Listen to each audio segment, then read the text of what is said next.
برایەکی ڕاکەنجبووری و ئامۆزایەکی دەستگیر دەکرێن. ئامارێکی ترسناک لەبارەی خنکانەکانی هەرێمەوە بڵاوکرایەوە.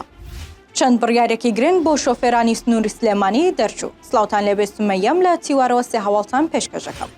لەسەر سکاڵەی وەبەرهێنانی کەرکووک دادگای شارەکە فەرمانی بانکێشکردنی بۆ برایەکی ڕاکەنجبووری پارێزگاری پێشووی کەرکووک و ئامۆزایەکی دەرکرد. بە پێی بڕیارەکە ئەگەر لە ماوەی 3 ڕۆژدا ئامادەی بەردەم دادگا نەبن فەرمانی دەستگیرکردنیان بۆ دەردەکرێت.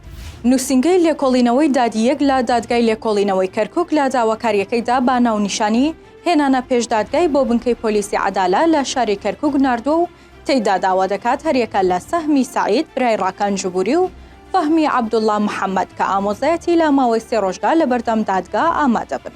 ئەو دوو کەسە تۆمەتبارن بە ساختەکردنی بەڵگەنامەی فەرمی. بەرگری شارستانی هەرێم ڕایگەیان لە ماوەی 8 مانگی ساڵدا 69 هاوڵاتی لە سنوورە ئاویەکان خنکاون. بەرگری شارستانی ڕاشی گەیاندووە زۆربەی و کەسانی خنکاون خەڵکی هەرێمی کوردستانن. تەمەنیشیان لە نێوان 15 بۆ 25 ساڵاندایە.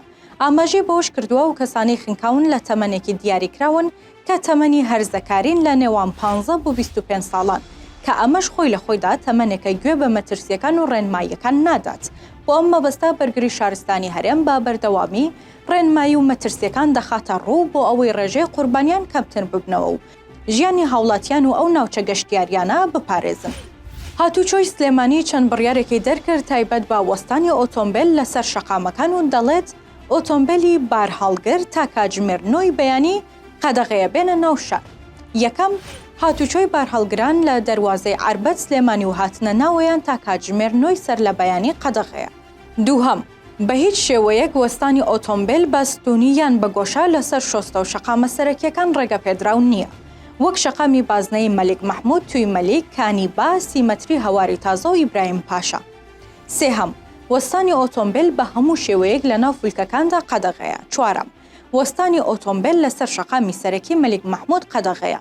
واتە پێویستە لای ڕاستی شەقامی خزمەتگوزاری بەکارپێنرێت لە کاتی پێویستدا بۆ وەستانیان سەرخستن و دابەزاندنی هاوڵاتیان.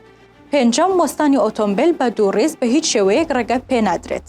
شەشەم، وەستانی ئۆتۆمبیل بۆ فرۆشتنی سەوزە و میوە قەدەغەیە بە هاوکاری لەگەڵ تیمەکانی زیادەڕەوی ئەم بڕیارە جێبەجێ دەکرێت.